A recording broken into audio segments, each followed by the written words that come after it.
As a springboard again, some history, but I would like to remind you, and you people out in TV land, that there are two kinds of history. There's backward history and forward history. And it'll sound like I'm talking about backward history. That is ordinary history, things that you think happened or are done with. And I only do that because if I talked about forward history as the basis of what else I was going to say, I'd lose you to start with, and I'd prefer to lose you in a few minutes. See? Not that I prefer to, but if I am faced with losing you, why let the premise lose you?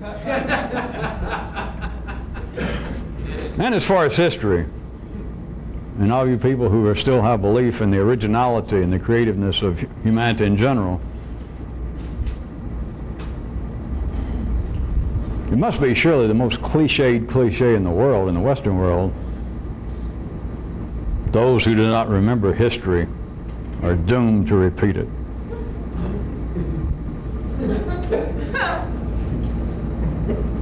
How about those who don't know about it? How about those that say such things? Here we go. So remember, this is not about history. It is about the fact that life allows things to happen. So on larger scales, it seems to be collections of people, tribes, institutions, and it transcends around the spherical corner that which is obvious. Everybody else says things are obvious, and that's part of the basis of that cliche about those who do not remember history and its lessons are doomed to repeat it. Like, well, it should be obvious. Of course, to them, the obvious thing, the lessons of history, normally when somebody digs out that chestnut, they're passing for an intellectual, and they'll look off and say something like, oh my God, WW2. You know, if we're going to forget what happened, we're doomed to repeat it. Yeah, but 40 years ago, people are going, the big one, WW1. If we don't remember this, we're doomed to repeat it. Like that's not the name of the game. What you can be undoomed for is believing such matters as there is a backward history, that there is a lineal existence. It's all still going on. Or to believe that history is something outside of man, which I've never gotten into that one because it even gives, the way I use it, a whole new definition to the term obvious. Because everybody else, as I started to say, thinks that history, the lessons are obvious. We should not go to war. Or other obvious lessons. The sovereigns, the powers, the ruling powers should be just.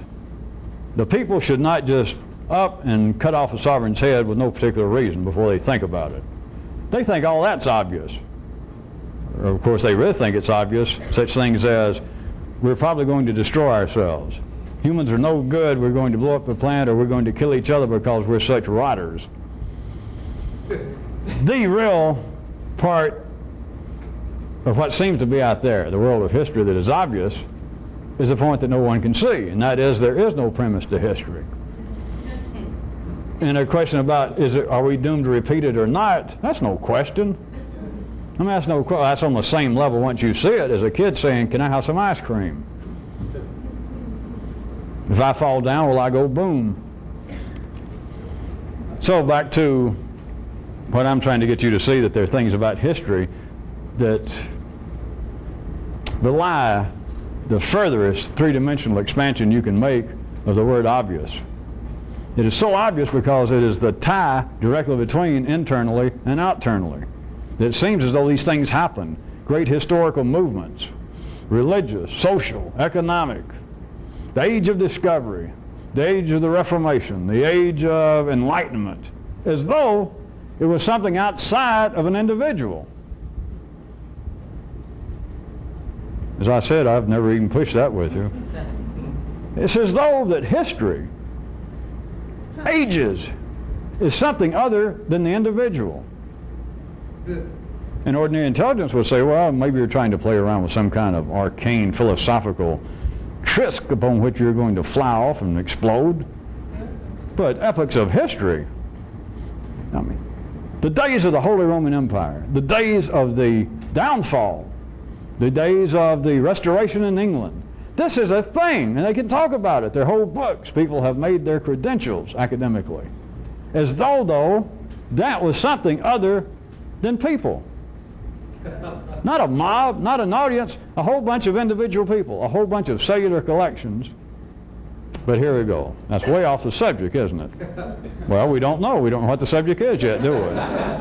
Watch it. I was going to use some more history since everyone enjoyed it last week. Some continuations of how living systems breathe and how they grow in omnidirectional and serpentinial manners. And it's not seen as this. It is not seen that there is a kind of coeval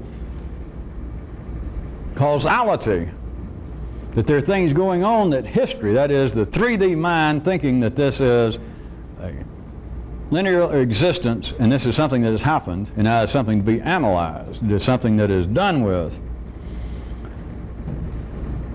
I had several more that I didn't talk about last week. One is, as a matter of fact, the Reformation. Everybody remembers that. It was in the papers. You read about it. It was a way that life was expanding the citification of humans apparently out there en masse, the citification of the individual internally, in that the speaking, the verbal part of the nervous system began to take a kind of precedence, a kind of center stage. Before I hit the Reformation, let me give you another one, more up to date, recent history. The kind of unrecognized operations of systems going on. Remember that systems, I'm going to start using this and speak about what seems to be, the example I was about to use would seem to be a fairly large governmental operation. And in a minute I'll get to the Reformation. Don't be excited, I won't forget. I know how much it means to all of you to hear more about the Reformation. More up-to-date history. A press conference, let's say in the Western world.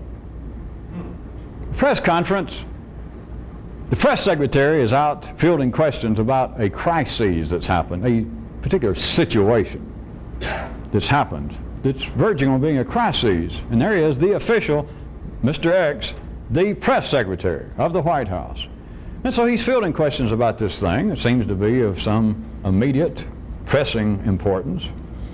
And then one guy asks a question, a reporter says, they've already talked about the general crises, about what might go on, how it might affect American interests or Americans there in that part of the world. But then one guy over here says, Mr. Press Secretary, the crises is one thing, but I'd like to know, you've been talking about the president may do this or that, or he's already considering these and those options. I'd like to ask you about this. We've all heard it talked about the last few weeks, last few months. How is the office of the president going to take care of this crisis when there is, as we have all been hearing and talking about, a leadership vacuum going on? And the press secretary goes, wait a minute.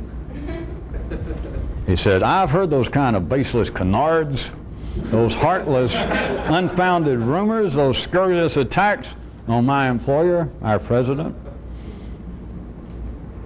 Then it turns into a kind of wrestling, a verbal wrestling match, wherein now the response to, the dealing with the crises or the matter, let's call this a matter, the matter of the leadership vacuum, the leadership drift in the White House, that how are we going to deal? First we got the crisis, right, that was going on in this part of some other part of the world. But now this man asks a question and gets this press secretary, which is a voice, entangled with now dealing with the question of not just the crises. First off, we got to face the fact we got the problem. We got a situation already of a leadership vacuum, or at least a drift here in the White House. So what are we going to do about that? I mean, if we got that, nobody's going to be dealing with the crises itself. And the press secretary said, well, I'm glad you brought that up. I've heard those kind of things going on. I've seen a few things written out there in some of those Midwestern papers. All right. And so he tries to make some response where he says, in fact, I'll tell you what, so-and-so, we're going to have another conference. You people will be back here in the press room at 8:30 tonight, and I'll have a statement about that. Now, a new part of this system of what was the crises is now no longer the crises. It is now of equal importance and can begin to take precedence. Because if it does, like I just described, and I'm sure such a situation has happened under some guys before, the 8:30 press conference, 4 hours from this one, that press conference is going to be, I assume you're catching my drift, is going to be in the main a response to this question regarding the leadership drift.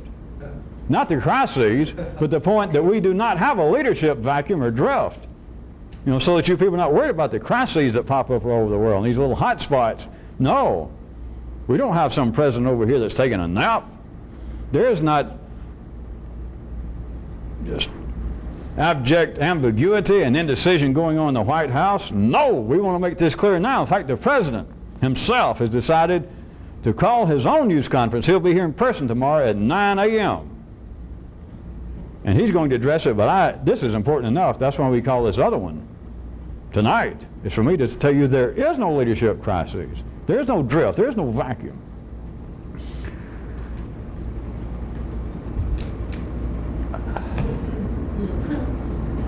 There is a kind of unrecognized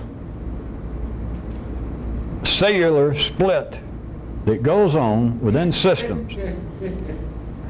Several weeks ago I mentioned that at a cellular level known to, I guess, high school biology students, at least for a couple of weeks or for the quarter, that in general, speaking in the general flow, that there are cellular structures that can only live by splitting. That is the name of three-dimensional life, to continue to split and to multiply.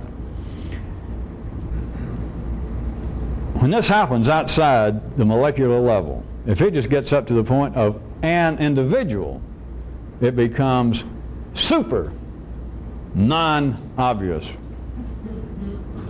When it gets beyond the level of one individual into an institutional situation, a collection of people, it becomes, the technical term is, super duper non-obvious. As though these collections of people, as though the government, as though the White House is some way removed from mortal cellular existence, the individual existence of individuals. I will try and speak one more time, at least in this particular area, for three-dimensional intelligence. It would say that, well, you're playing with words. We know that a government is none but people. They can say that once they're forced to think about it. Or we know that any institution, the military, Wall Street, that there's really no Wall Street, if you're going to put it that way. There's a street there named Wall Street down there close to the Battery. But Wall Street, what you mean is the people that make it up. And yet, when ordinary intelligence talks about anything beyond the singular cellular level, it cannot perceive the fact that it is still talking about a homegrown operation. That institutions are not shipped in. They are not something that if you tear them down and they disintegrate, you're left with something that are not humans. There might be some humans in there, but there's going to be other stuff, right? Okay. What stuff? Well, buildings, plants, the physical operations, the real estate, the communications equipment. Is that it? Well, that'd be part of it. All right. Without humans, what would that be? I was going to drag in some more, if you can remember that, some more operations apparently of backward history, which only has any pertinence right now. Or else you're going to be wondering about learning the lessons of history.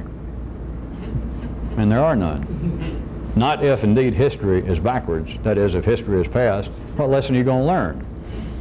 If there's a lesson to be learned, then why are you coming here? Go out to the graveyard and put your ear to the ground, or pick up books and hold them up to your head.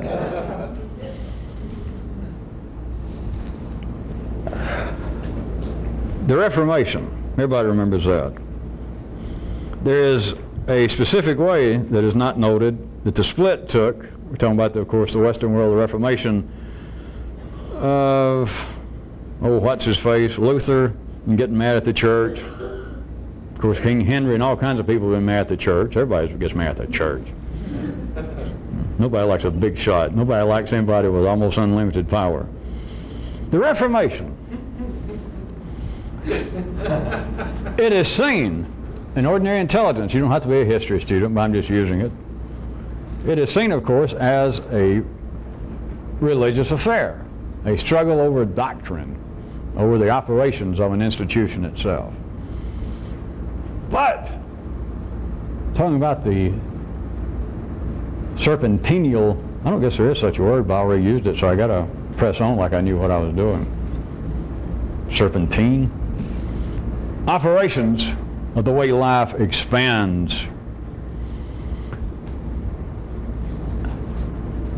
Nationalism was already getting some foothold in Europe. Much of what we know as Europe now, during the time of the Reformation, did not exist. But there were feelings of nationalism springing up with these tribes. The British, or the English at that time, were beginning to, by all reports, feel their kind of isolated oats, begin to think of themselves finally as something other than a forced collection of Germanic and Danish peoples. But the Reformation came along, and it carried something that is not recognized.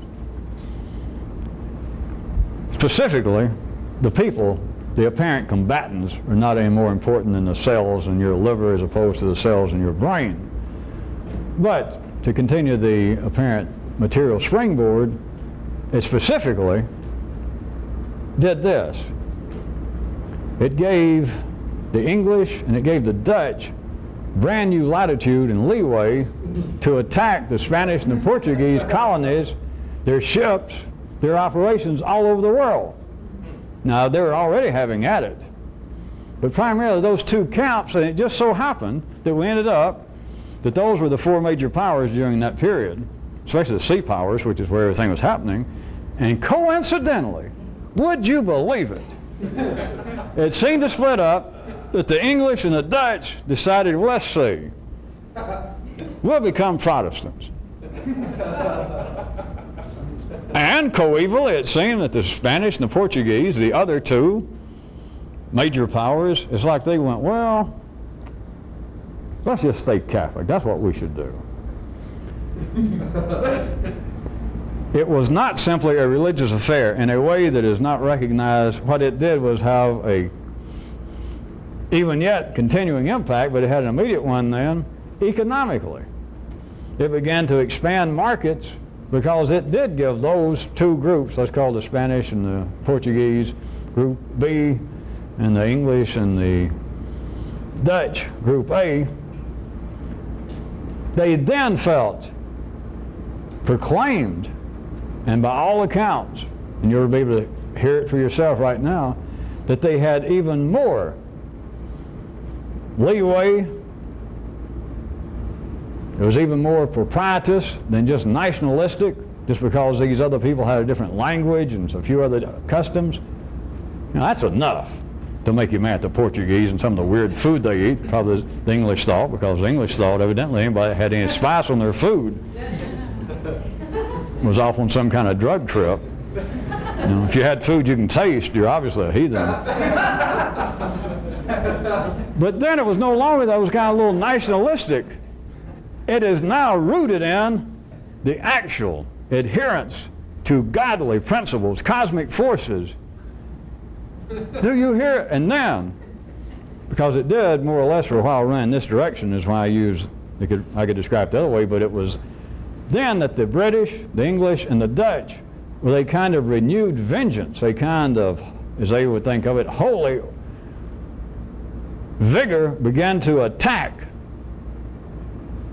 the Spanish and the Portuguese outposts, which at that time they were ahead in the race.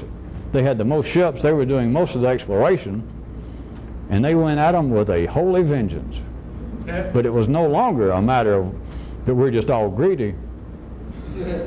It's a matter that God wants Protestantism, the Reformation, to be spread to religion, Western religion, to clean up its house, and it's part of our job. And we can't help it if on the side we make a profit while we're out there doing that. It is just one of the beautiful examples, because the Reformation is taken strictly as a religious affair. What else could it be? Now that I say it, I'm sure that there's probably somebody's written a book somewhere that has gone into, without any doubt, the runoff of social impact and what it did to, I guess they would call, certain cultural activities and the growth of some of the would-be nation states at the time, but it had a direct and immediate economic impact because it expanded markets for everybody, for all of Europe. It specifically expanded markets in the immediacy for the English and the Dutch. It is also known in history, they don't know what to make of it, they just say it's pejoratively obvious, that once religious order reaches a certain level of fanaticism, that it's dangerous. And that's one of the obvious things that we got to watch. Because I agree with you, I wouldn't want to be in front of the Crusades when they started. Or I wouldn't want to be locked up in a trunk with Jimmy Swaggart or somebody. But the idea that that's out of control is in some way detrimental to the growth of life is wrong. Part of the acidification of life and of the human nervous system is that kind of periodic, holy, inflamed vigor that sends out the Muhammad's and his kinfolks, that sends out Jesus on a smaller scale, supposedly out raising hell in the temples, and sends out the Protestants, those good English, Dutch burgers getting on their little ships along with the hot dogs and sailing off, not just to do a little trading, but by God to find those Catholics, those Spanish, those Portuguese out, not only doing trading over in Japan and China and everywhere else, not only trading, which, that's one thing, but they're over there converting those people to Catholicism when they should be converted over to being Lutherans or Presbyterians, something else equally as boring. So it had the touch of a kind of religious fanaticism that we're not just out trying to make a profit, we're out helping goodness. Well now, since I am not a historian by any means, I guess I would have to ask you, do you see any possible pertinence, any parallel, any relationship to the operations of an individual nervous system? Well, how about what psychology likes to refer to as justification? Of course, we're not here, I'm not a psychologist any more than a historian for you people on tape, because all of this has a quite unseen and triple serpentine basis, not in psychology, not in history, but in the electrochemical operations of the individual human nervous system. But to have to flesh it out, to put some clothes on it right now verbally, consider just from the ordinary descriptions, the way in which people ordinarily think about themselves and justification. What sorts of things has it been in your past life, the old level of consciousness that everybody else is?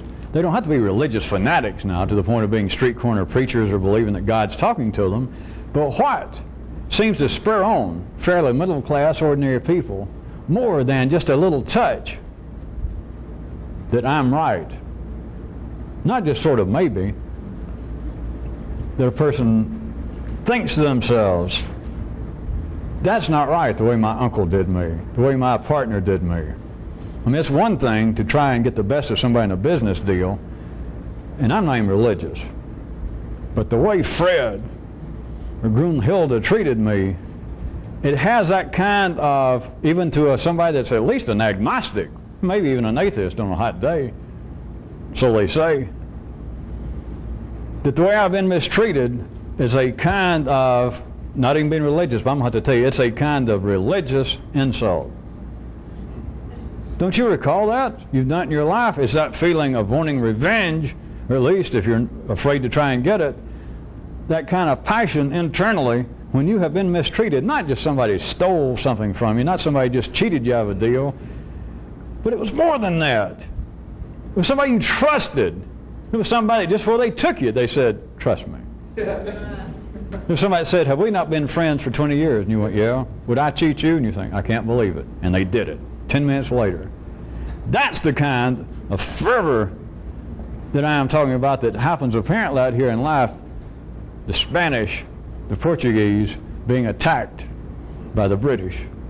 by the Dutch. Not just, no, hey look, we're not coming over here and trying to run you out of the Philippines, out of Borneo, or out of Japan, and we're not going to chase you down, at least until we get tired and maybe burn all your ships. It's not just because we don't like you. God told us to do it. You've heard of the Reformation, didn't you? It was all in the papers. That you are not just taking food out of our pocket and mouth by trading over here. You're over here recruiting. You're converting these people to Catholicism, whereas that's no longer the name of the game, not where we come from. It is a kind of supreme justification. It is a kind of, for those of you that keep up with sort of low-end audio equipment, instead of putting in a real amplifier to boost the output of your receiver, your radio in your car, for just a little teeny-weeny bit of money, you can get what's known as a booster.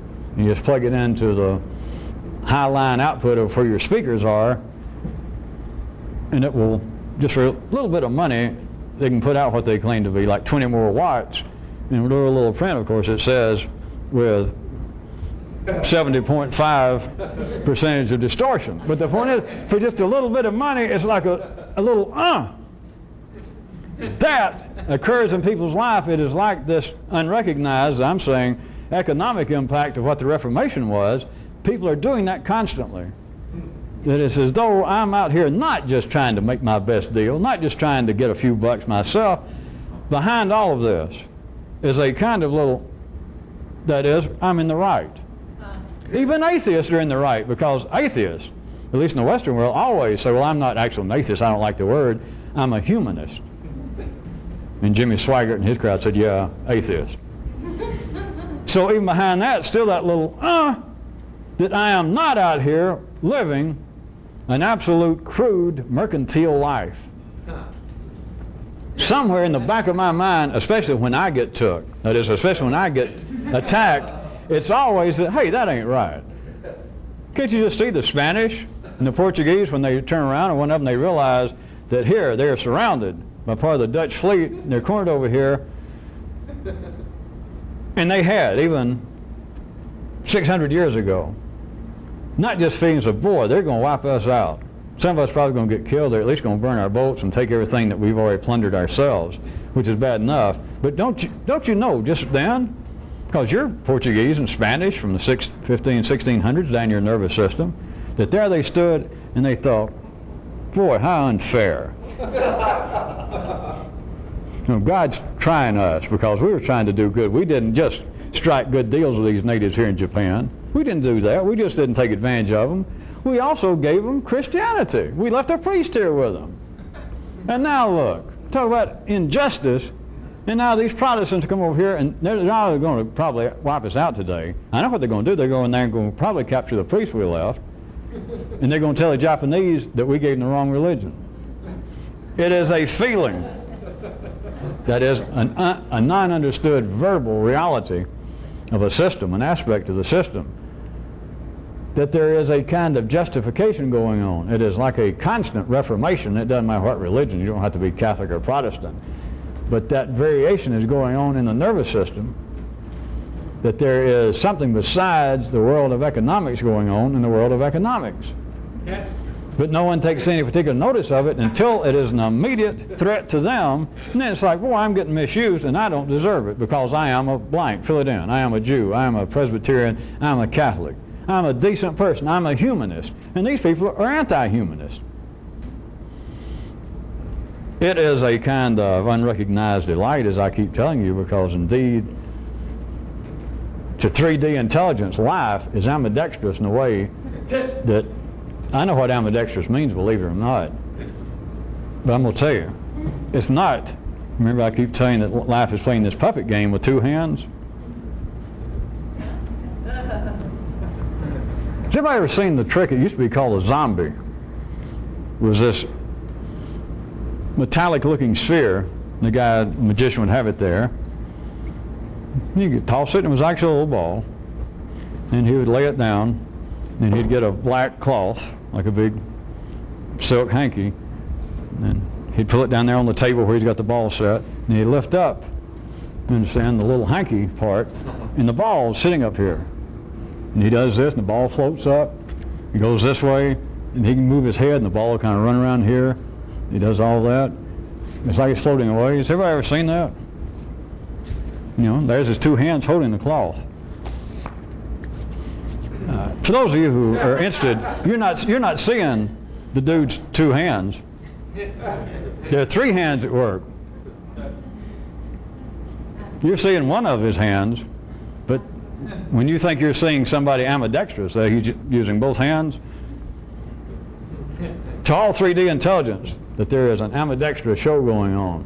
There's something, apparently a system trying to work in one way, and then it's got bugs in the system, or it has apparently external overt resistance. That's nothing. I've used this. One voice laughs, lifts hand up somebody's back, has it say, well, I want to do so-and-so. My name is Punch, and I want to do so-and-so, and apparently over here is another, separate. Imagine this is a little puppet show, and you're seeing the little figures. No one says, well, my name's Judy, and I say you can't do it. And it's bad enough. That is, it's funny enough and cute enough when you realize it's one guy doing it, if it was a guy. That he's doing both of them. And you're taking it personally. And I just was trying to hint to you tonight that even if you see that and think, boy, what a relief to find that out. That's just half the cuteness. That's just half the silliness, because ambidextrous doesn't mean two. That's just all it can mean in a 3D world. But when I say life is ambidextrous, I mean something else. Remember the zombie trick. You see in both hands, and you see the operation. You see the show going on. There's another hand. You just can't see it.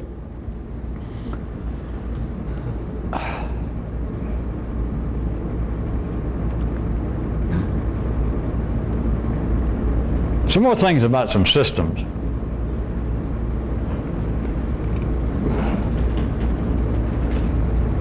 I'll give you a law. We hadn't had a law in a week or so.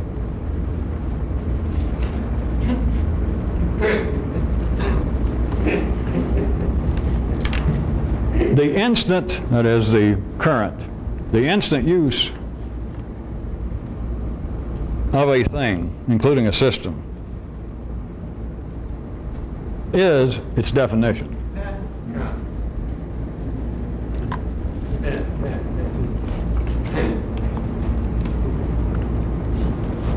This is a kind of wily cultivation beyond the fact that everything is ad hoc, because at any moment, to anybody, whatever is the use, and even if you saw it, if it was your individual nervous system taking intellectual notice of something, if you even looked at it and said, well, the current use is a misuse, that doesn't matter. Even if you say the present use is flawed, the present use is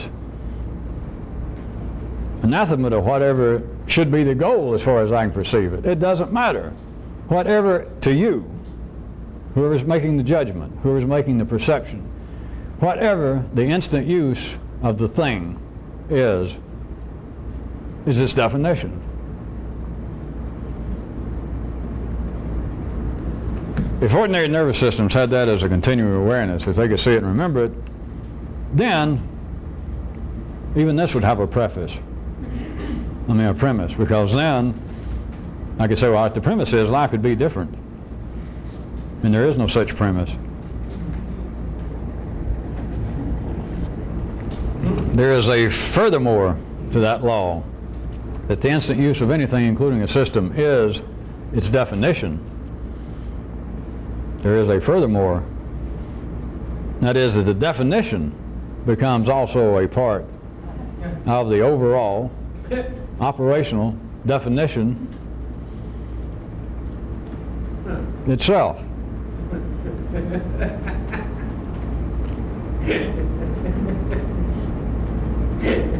It's one of the areas that I hesitate, because of the cuteness and the silliness and the importance of it, to really go into, because when I formulate it, such as I attempted to then, I keep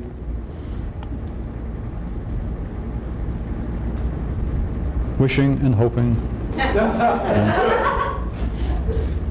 Sometimes in philosophical moments, I know I'm like you, just Bacharach tunes come to mind.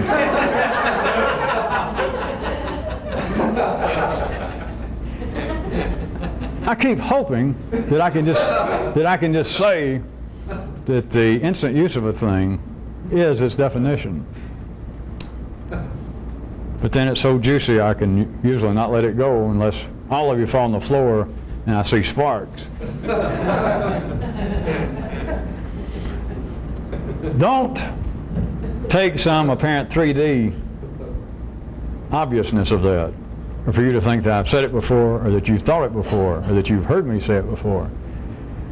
It is a prime place that if you can get your foot in it, if you can get your finger in the gears there, is the very kinds of things that ordinary people, when they try to be, as they call it, philosophical, go around and round and round and round and can end up saying, well, everything's relative, or there is no truth, or I'm getting dizzy, or that nothing explains anything and they just give up, which they're supposed to.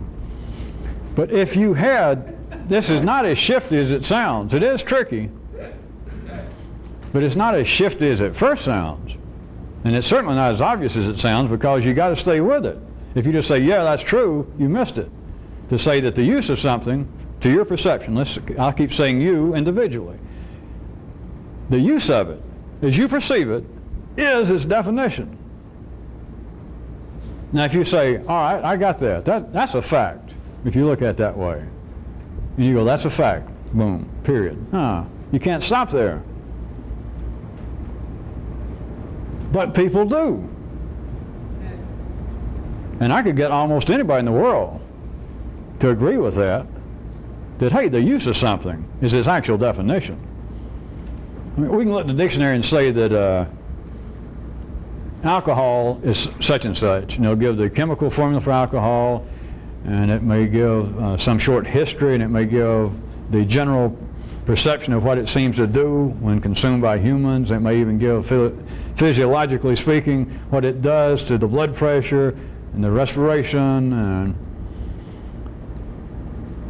But the actual use of alcohol is its definition. And so I could get ordinary people, I could say, all right, there's a definition of alcohol. If you're on a game show and they said, define alcohol, they might just want the chemical formula and you might win the big bucks.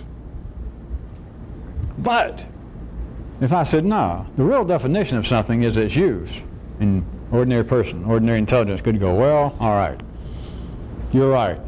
Because somebody could look at alcohol and never drink it and look at it and remember what the chemical formula is. Somebody could have hurt themselves and didn't have any kind of antiseptic around, and they might grab whatever is close by, a bottle of 100 proof vodka, and do a little and cleanse out a wound. They might do that. Somebody else might drink it. Somebody else might have one drink and say, well, I like to have one little extra dry vodka martini every day. And they have one and you can't tell they had one. The next person may go, alcohol. Yes, I'll have a half gallon. And they can begin to get pied. So you could say, and I could get ordinary intelligence to say, all right, you're right. The actual use of something individual to an individual is its definition. To one person, it's a way to get drunk as fast as possible, or to get drunk. Somebody else, its use was as an antiseptic. To somebody else, it was simply a compound among many in the world. And so they could say, that's true. And they'd think, well, that's the end of it. And they'd say, well, what's the point? It changes. That's the point. And ordinary intelligence can't cannot remember, if you want that way, that it changes. Not that alcohol changes, that the individual perception of its use changes. Therefore, the definition always changes. But there is no simultaneous, there is no continual coeval parallel in any individual intelligence of the fact that everything is ad hoc. That there is no such thing as a definition of anything. Well, sure, there's got to be in the city, back in the old country, for people to converse, and of course you've got to pretend there is, even if you know better. But you understand, according to old world history, people fight over the fact of definitions. That was part of the fight that Luther had against the church. Whole religions have waged wars, apparently, over a definition. Well, is Jesus actually the Son of God or just a piece of God? Like was he a piece of dandruff that sprang up? Or do you actually pay allegiance to the House of Stuart here, Or are you just saying that? Do you believe that the Stuarts, as they say that here in England, that they have the divine right to rule? Do you believe that or not? They had wars over the fact that a group of people, or some spokesman, which was a group of people, said divine right. If you mean that God, the Protestant God, the real God, told the Stuarts that they could do anything they want to, no, there is no divine right. And they said, oh yeah? We'll meet you back here tomorrow. You bring your men. They fight over what was apparently a definition. It's real common. People have fights in bars over the definition of something. Did you just call me a mother what? Were you just speaking casually, or was that just a figure of speech? Are you actually calling me, when you say I'm a son of a bitch, are you saying I'm illegitimate? Is that what you're saying? Are you actually referring to my mother? Now, sir, I want to know before we go any further. People fight over what seems to be definitions. There is no definition. The use of it is the definition, including the definition. That if somebody says, well, alcohol is to get you drunk, then, in that instance, for that person, that is now part of the thing, the definition. A variation, last time we were taping, the perception of a system becomes an intricate part of the system.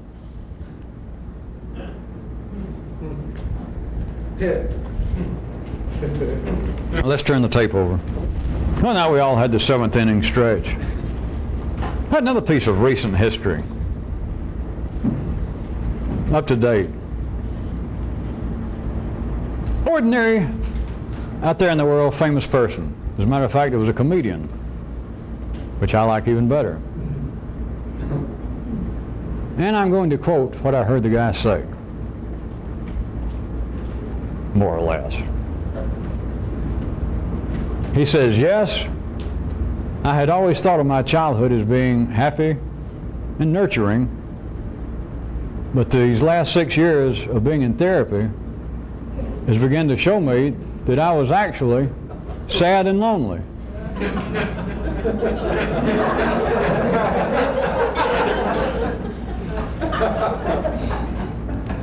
And I thought, what a great thing is this therapy. No, I'm sorry. I meant, what a great thing is life, is what I meant to say. Is the dialogue of man. That old prankster and that old misdirector of life.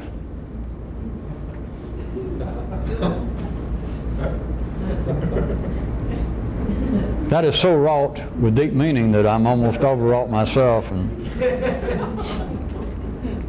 I think I'll just press on.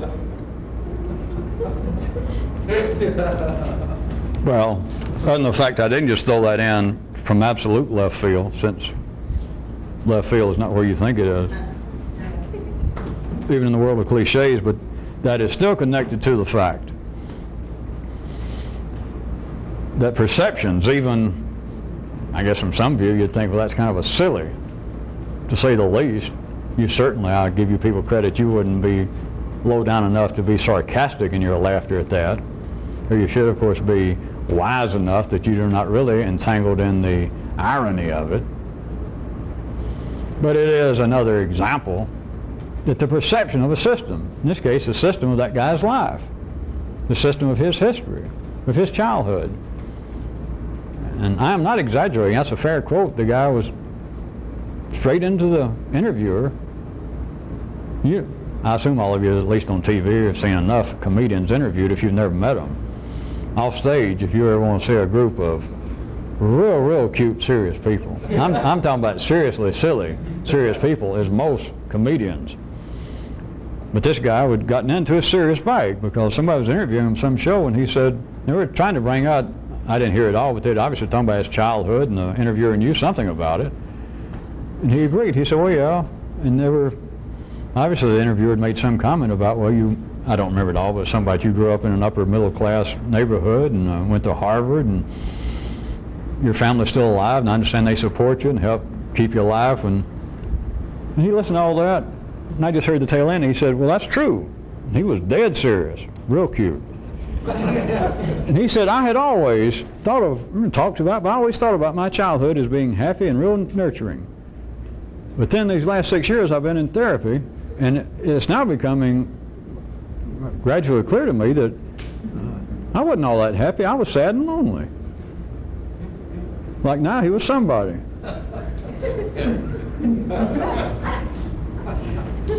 The perception of a system then becomes part of the system. This is not a sarcastic laugh at the man, the individual, or at therapy.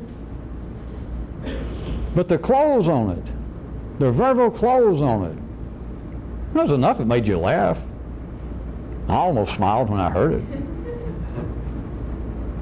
That thanks to therapy, that is, thanks to some institutional operation out there, something bigger than, outside of, greater than, more intelligent than an individual, this thing. And the man was obviously pleased that life is now meaning something. And he's not a spring chicken. The guy like 50 years old, that he'd gone all these years, like 46 years, or 44 years, thinking of his childhood as being happy. But now after he's been in therapy, he realized I wasn't all that happy. You know, I didn't know it until now. But now I realize, I'm beginning to realize, I was actually pretty sad and lonely. Like, onward and upward. This is progress. Which it is in the overall scheme of life, or life would not have people doing this. But to isolate it, to let your intelligence separate that one instance, would create with ordinary people. Or I could make it with an ordinary audience. I could make them all laugh. And people, somebody even want to know, who was it? I bet I know who it was. That sounded like so-and-so. That it would create, I can call it sarcasm, but at the very least, remember, if you've already forgotten that law I told you, in the 3D world, everything ultimately appears ironic. It has no choice. The perception of any individual, that's going to be the definition of anything. Anything that you or anybody else ever thought about in life. You know, thought enough, don't make me keep splitting up words until we go on forever, but anything that you ever thought about that was important enough that you kind of really thought about it. Sometime in your life, that very instance, that person, your relationship with that person, at some time, it reached a point of irony. Now, it's certainly by no means assured that you thought, boy, how ironic. At the time, you might have been spitting bullets. You could have been real mad, sarcastic, hostile.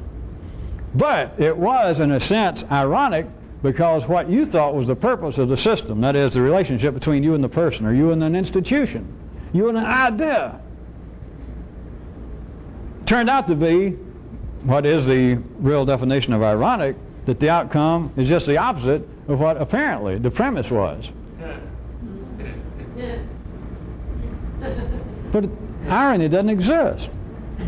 What seems to be irony is at best 2/3 of a fourth. Or if you're real good, it's 3/4 of a fifth.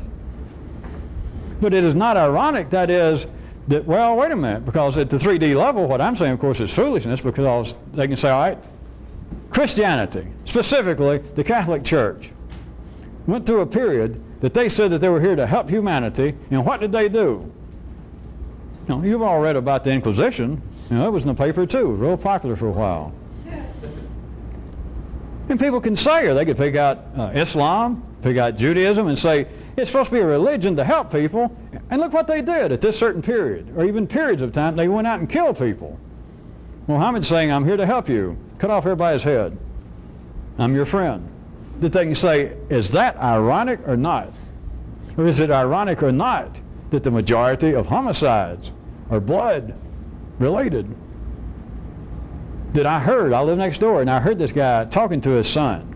I heard the son talking to the father. I heard him talking about how much I love you and how much I miss you. And it was his birthday. About an hour later, I saw him over there drinking. And I heard him get louder and louder. And I heard a gunshot. That son shot his father.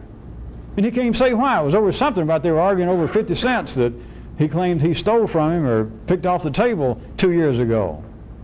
Is that ironic? Of course, they don't think that word. But the point is, I went ahead and gave you a word. Everything will finally appear ironic.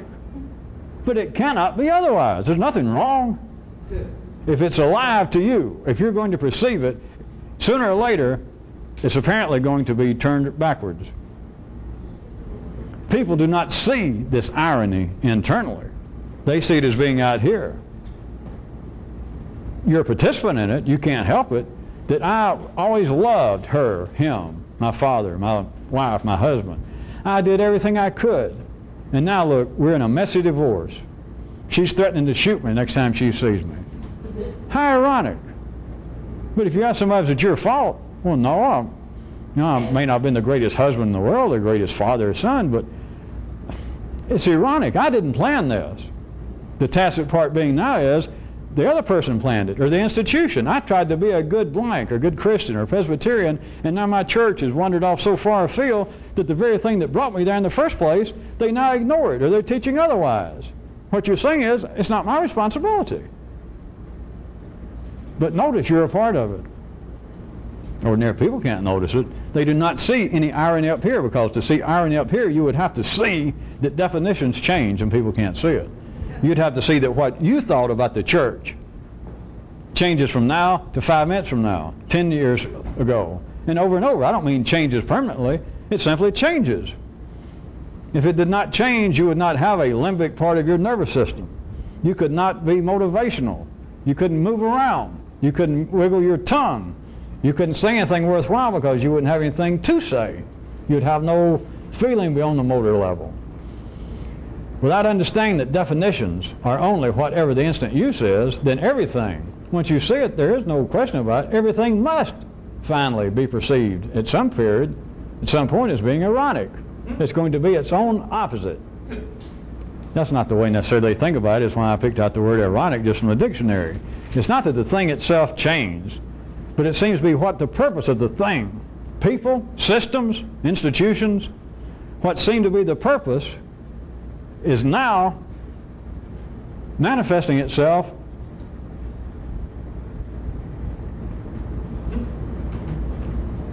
in an opposite way. That if the purpose of the system, a church, a religion, a government, an institution, that the purpose was to do good, what they're doing now is killing people.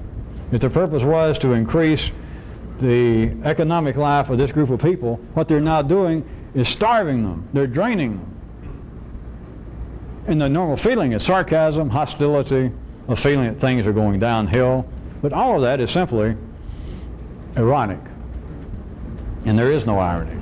There is no irony unless that's what you see. And if that's what you see, you're done for. If that's what you see, why, of course I say you're done for. There is no such premise as that. You're not done for. I just said that. You won't ever understand anything, which I guess you could say is kind of ironic. I said you could say that. I'm not going to say that.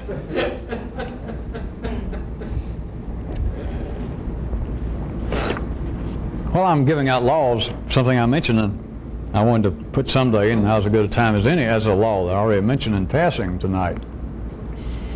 This is another unknown datum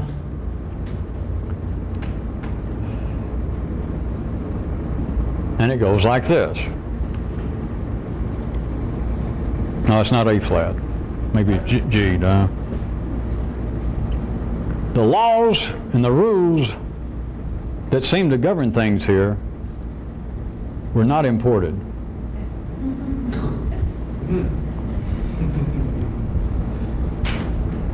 No one's ever put it that way. Nobody's ever thought about it that way. And yet, the human nervous system is wired up, and life's general energy runs in such a way that this is known, and it's known in the 3D world as apparently the opposite of what I said. Is, of course, the only reason I said it. How ironic. Because it was like everybody says, I wouldn't bother to mention it, would I? I just say, well, tonight I was thinking about several things in life that go on. Now I thought, well, hell, everybody knows it. Like, well, that's just the tip of the iceberg, and those who don't know history are doomed to repeat it. Now they're going to talk on those things, but everybody's heard that before, hadn't you? And you'd all go, yeah. And I say, well, so I guess until next time, America, I'll have to think up something else, because that's all I had to say. So, even though nobody's ever thought of this, everybody knows that it's not true. They don't know why they know it, and they wouldn't phrase it in this way. I'll repeat it. The laws, the rules that seem to govern things here are not shipped in. They're not imported. They're all homegrown. Three-dimensional intelligence has no perception of that. It doesn't have any perception enough to say, well, that's true, that's false.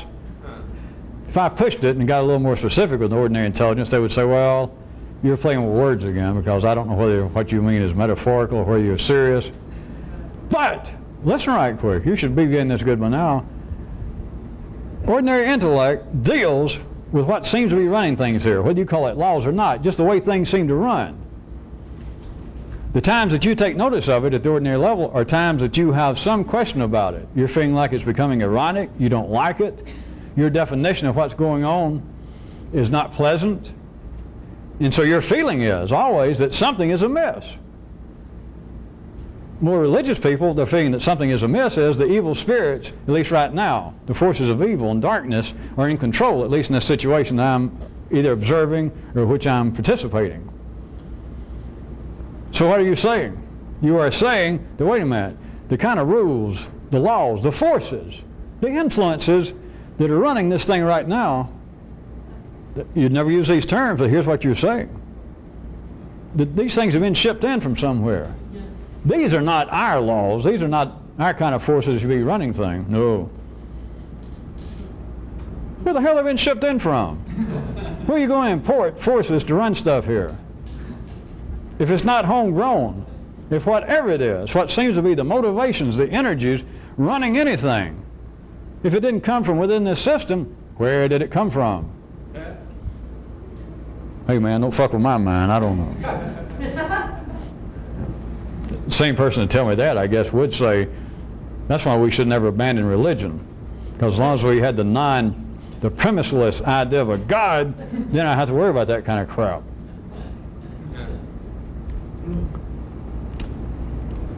This is directly related not to some great philosophical spectrum governing the affairs of men, although it is, but individually. People continually believe, I call it laws and rules, but you already hear what I'm saying, forces, influences. I'll make it a blank also as a synonym, and you call it anything you want to. People are continually looking upon what is taking place all around them, in which they are willfully or otherwise being drugged in to situations.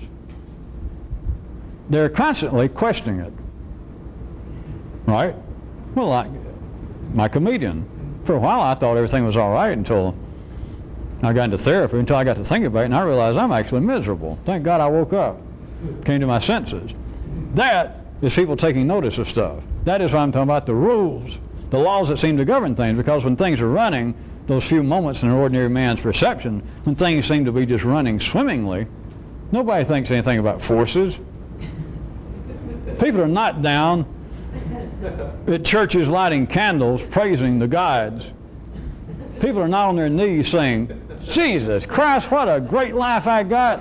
I just wanted to stop and tell you. No. Churches, synagogues, temples of all descriptions could not stay in business if the only time people showed up was to come inside and say, hey, big guy. So, when it gets back to what seems to be running things, although they don't use these terms by any means, people consider, if I could ask them this way, that what seems to be the forces extant right now, the controlling forces, influences, laws, whatever's going on here, they're not native. This is a Protestant country, and these are not Protestant forces. This is a Catholic country. And I'm Portuguese, and what's going on now is non-Portugueseness. It's un-Spanish if I was Spanish. It's un-Dutch if I was Dutch. The forces, the laws themselves that seem to run things here are not shipped in. They didn't go somewhere and bring them in. It's a part of the system. Where else is it going to come from? And yet people, when things do not go as they don't with everybody, according to plan, the plans that life has put in, they pick up something and say, my God, I have never seen such an ugly vegetable, and it looks dangerous, it may explode. Where do they think it came from? Well, I don't know, but this vegetable didn't come from around here. This is the kind of vegetable that's upsetting the world. They're all homegrown. Any law, no matter any law, I can call it a law. They can call it anything they want to. They can call it a law. They can call it a psychological force. They can call it psychological influences. They can call it spiritual impacts. They can call it anything they want to, and people treat it as though they are all, by and large. Now, I'll leave some exception, because if I pushed them, they'd say, wait, they're not all imported, because when things are going good, that is homegrown law. But again, you've got to remember how seldom that seems to happen in the old country of intelligence. So the rest of them, if I put it to them that way, they'd say, yeah, in some way. Which again, if I got to suggest to you, is one way to look at the idea of there always being not only guides to a world intelligence, but anti-guides. And the anti-guides are in some way separate. They've kind of been shipped in. There are no forces that have been imported. There are no laws, not just mine, I tell you again. Anybody's law, your law, Fred's law. You come up with some idea that you can't ever trust a naked, red-headed person. If that's your law, all right. But do you think it got imported here from somewhere? Or that those who forget history are doomed to repeat it, that that's a law? You can't trust anybody. Almost everybody except perhaps your family will eventually turn on you. By God, that's a law. You can write that down. You can trust me on that. And they treat it as though it is something extant, that it is an anomaly, to say the least. It's as though, well, this thing doesn't belong here.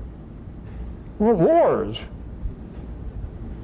Whatever causes men and nations to go to war, my God, we have got to outgrow this, said somebody 2 minutes ago somewhere. And said somebody, 2,500 years, 6 months, and 2 minutes ago.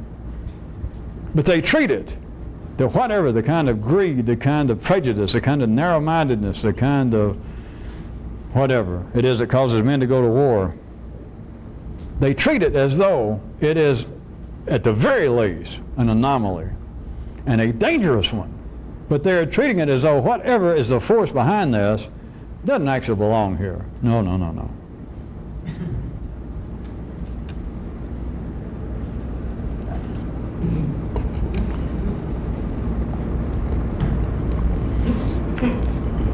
There is no way an ordinary person can escape from themselves, and yet people believe it.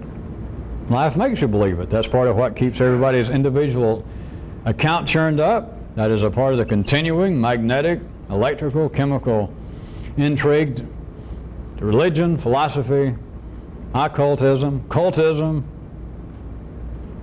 is that I could, and of course all ideas of individual change, is that I can in some way escape from myself.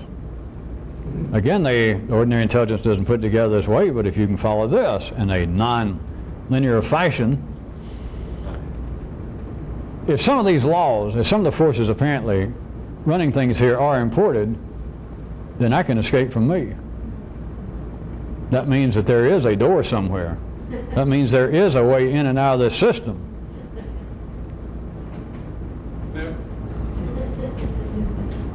Ordinary men cannot escape from themselves. No one can. That part of the nervous system that is ordinary, that part that is right where life has developed it, cannot escape from itself. It cannot abandon what even appears to be systems. That is, things outside themselves, their relationships, the degree of bad luck they have in life, what appears up to this point to be their fate. And yet life makes everyone believe that it is possible, things could be different. And what they're saying is, I could escape from me.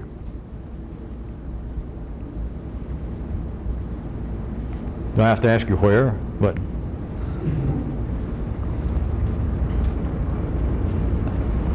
of course, remember that perception, definition becoming part of the system, even though I'm saying ordinary people cannot escape from themselves, they cannot abandon even their mortal systems.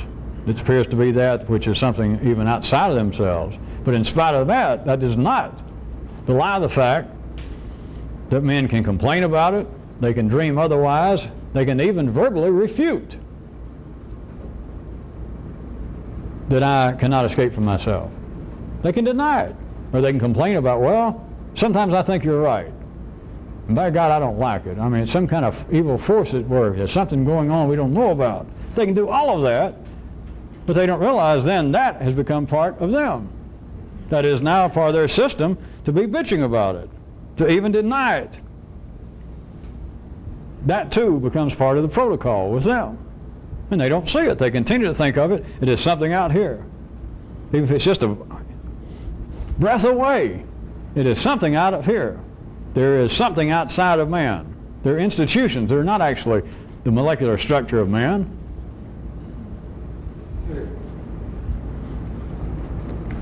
Anybody thinks life's not cute? Just not trying.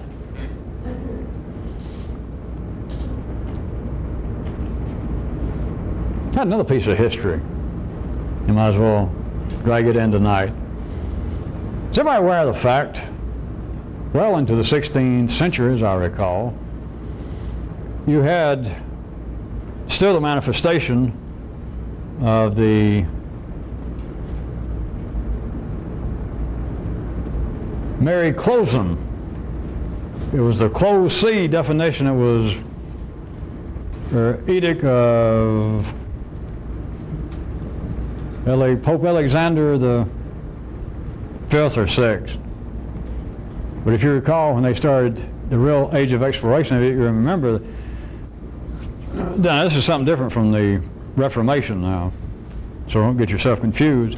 But there was something that hung around for several hundred years, that Alexander, the Pope at that time, he divided up the world at the 50th latitude, and he gave everything east to the Portuguese and everything west to the Spanish. So that's for the Reformation. That was the two big games in town. Which those of you that ever wondered is why Brazil, sticking out there past the 50th parallel latitude, is Portuguese, and the rest of Central America and Latin America is Spanish. But at any rate, he cut it up because they were beginning to argue. Just shortly after Columbus, and the Portuguese and the Spanish are the ones who were really doing all the exploring. And so he, in his divine wisdom, simply cut up the world, and he gave the oceans and all the lands, the unexplored lands, of course, he gave them the franchise. Not to go over there and disturb the Italians and other good folks that might be already Catholic, but to go over with the heathens, to go into new territories. He divided it up, and it was the theory of Mary Closum, closed seas, that there was only half the world, the seas, that the Spanish could go to, which was west of the 50th latitude, and the Portuguese could have all the rest, going back around to the other 50th.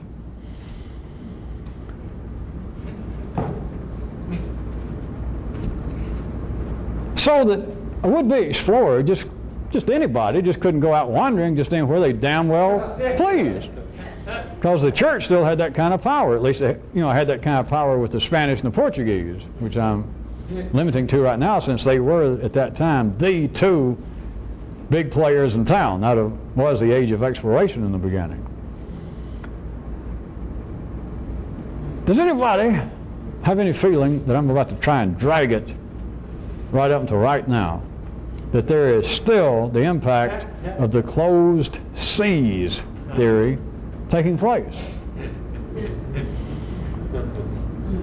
That life itself, through this kind of Mary Closum doctrine, through the institutions, through religions, through economic theories, through political ideas, through everyday common sense, and through the dialogue in the individual itself, still strongly discourages, to say the least, just ordinary people up in here. Forget now the 50th latitude and sailing the seas out there. Let's talk about sailing those real interesting Ural seas, that just anybody should not be sailing off into unknown, uncharted, unexplored territories. And they call it all sorts of things. Psychology even says it. Your mother says it. Religions still say it. And they all apparently have their own definition of it. The religions will say, well, there's certain things you shouldn't think about. The real old hard line old world religions, there's certain things you shouldn't think about because Well, for several reasons. One is it won't do you any good because you can't figure it out. And just thinking it is almost a slap in the face of God, Jehovah, Allah, the gods themselves. Psychology would say, wait a minute, there are certain things you shouldn't think about, because we have people come in from strange cults or people that stayed up for 2 years nonstop with benzodrine and caffeine reading Zen books, and they come in here, and I got to tell you the truth, they're a wreck. They are not in fit intellectual shape, so there are certain things you shouldn't try to think about trying to figure out what's the sound of one ear clapping. And that sort of thing. Well, I'm not going to absolutely repeat cliches. Come on. And those people sitting around trying to figure out that those who don't recall history are doomed to wear green underwear. Life is still trying to operate, and does in the main, that kind of Mary Closum doctrine that in the seas of one's own intelligence, that they are not open to every Tom, Dick, and Ferdinand to go sailing around anywhere he damn well pleases. That the neural areas, of course religions think it's other than neural, they think it's somewhere in the soul and the spirit, but you people know, but now we're talking about the full continuum of the nervous system itself. That there are places that are closed. You should not be sailing out there. Don't go there. Don't think about that.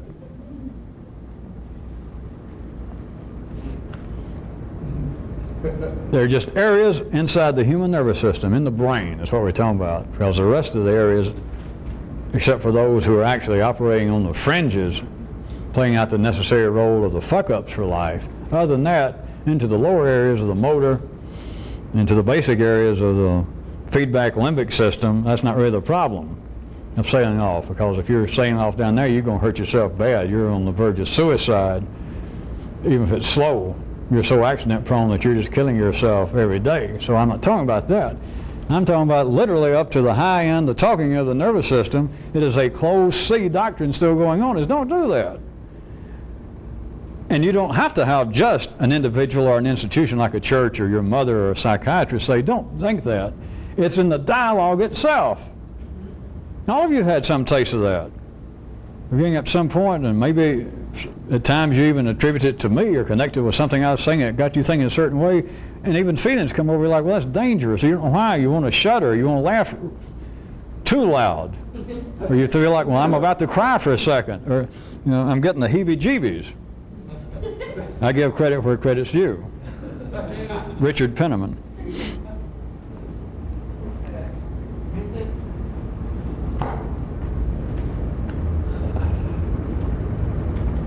Let's pretend that this has still some validity in the backward history. I can't resist pointing out to you a kind of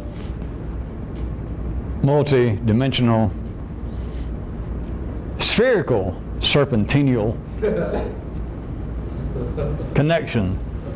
Life telling people through the dialogue, through the energy itself of life running through humans, coming up here, and that seems to be your personal, private, individual life up here. Life by telling people, don't go sailing off. There are places that you shouldn't be going. It amounts to this kind of parallel back to what would seem to be external history. It's kind of like life saying, listen, to go sailing off at places like that wouldn't serve any immediate purpose to the old world, which is exactly, in the three-dimensional sense, what was at one time true in the 3D world. Now come on. All right, it's now an accepted fact. I don't care, I'm just repeating what I read. It seems to be now a fairly well accepted fact that the Danes, maybe some of those that finally became Irish, God help them, I don't know how it happened, reached the North American continent a long time, 400 and 500 years before Christopher Columbus. Life will try anything, life will think anything. At the ordinary level, the one thing I could point out what I was trying to get you to see in a shorthand way, that it didn't serve any immediate purpose then. Eric the Red, or whatever his name was, came back and told some Danes, did you know I sailed for about 25 days And I hit this place that nobody ever heard of. Big old, it seems to be an island, but it's big. I mean big and cold. Who cares? Evidently then, it served no immediate purpose. And so life did, in a sense, tell people. It told the rest of the Danes that heard about it, or anybody else that heard about it. It turns out that there were some written histories floated around Europe. And some of the Irish monks supposedly got as far as Iceland. And it was laying around in monasteries. It wasn't hidden. And that happened sometime supposedly close to when Eric was doing his sailing. But in a sense, who cared? It was not serving an immediate purpose to the old country then. In other words, life did not need those that we call Europeans over here then. Then it's like 400 or 500 years, everybody went da-da-da-da-da in regards to this. And then it's suddenly like one day, this Venetian, or whoever he was, Columbus went, God damn, I got to sail. I just know there's something over there. And he just got to, like nobody's ever done it. And sure enough, he came up with the backing, he went there, and then the time was right. There is a situation that is not absolutely dissimilar that goes on continuing, not just today, but it's always going on, and it's still going on today in the human nervous system, in the dialogue itself, what seems to be you personally, of life strongly urging people, well, don't do that, because right now it wouldn't serve any purpose. And of course it will not stop a few individuals in the same way that it did not stop Eric the Red, and a handful of guys sailed off. Oh, who cares? Even from life's view, like one guy decided to do it. Then later, a dozen little monks got in a boat and decided to, hey, let's go out and row until we drop. It's like life thought, well, if they're going to do that, what does it matter to me? It's like looking down and going, like a little, am I getting psoriasis, or is that poison ivy, or is that a sore healing and just a few flakes? What's a couple of monks? What's a Dane here and there? Well, what's any human here and there is the point. But that feeling is in people. It is wired into the nervous system. That there is a kind of Mary Closum doctrine still prevailing. But there's places, there's seas, there's territories unexplored. They may be out there, but it's not up to just anybody just go sailing off. You're not free to just willy-nilly wander around this planet, this universe.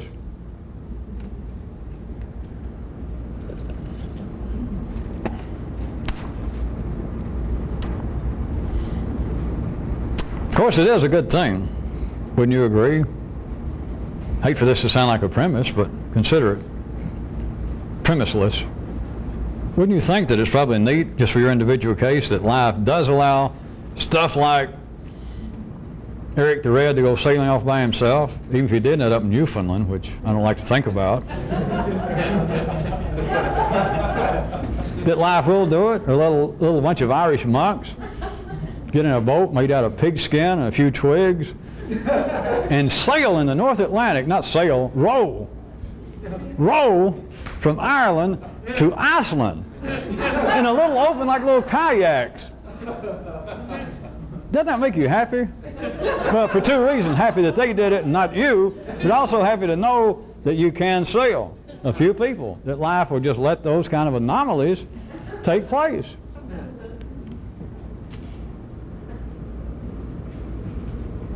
Were it not so, we would not be meeting here as we are, and of course being on the verge of becoming either Irish monks or wild-eyed Danes off on a spree. At least, by God, as long as we're not whiffing poofs. That's the end of the public tape.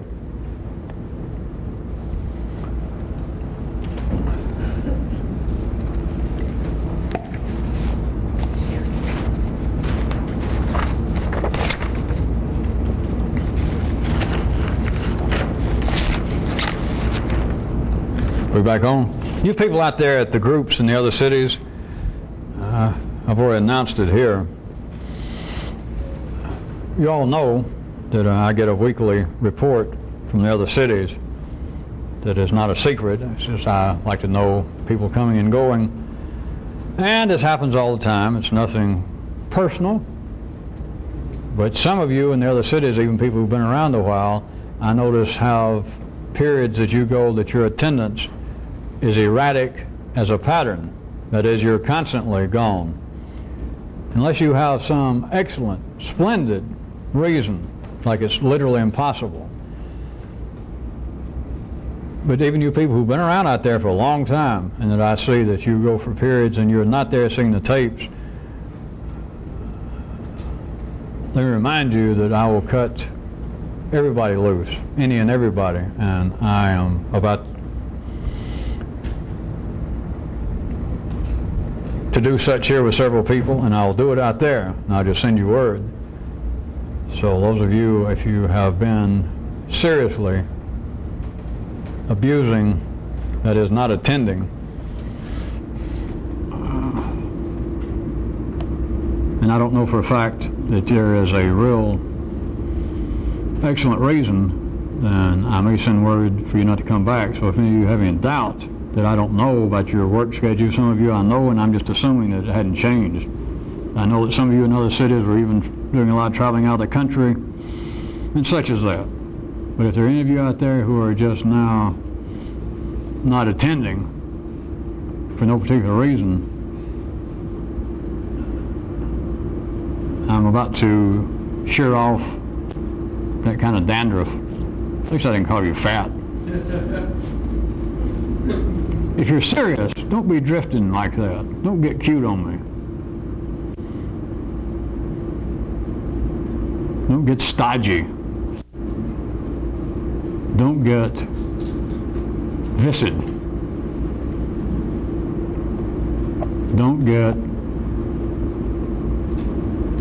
Don't sleep in the subways either.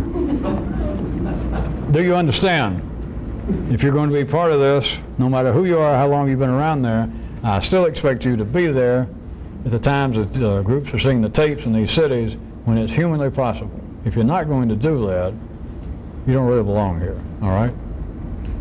Other than that, Larry wanted me to ask, how are things? I told him you wouldn't answer, but he told me to ask, how are things?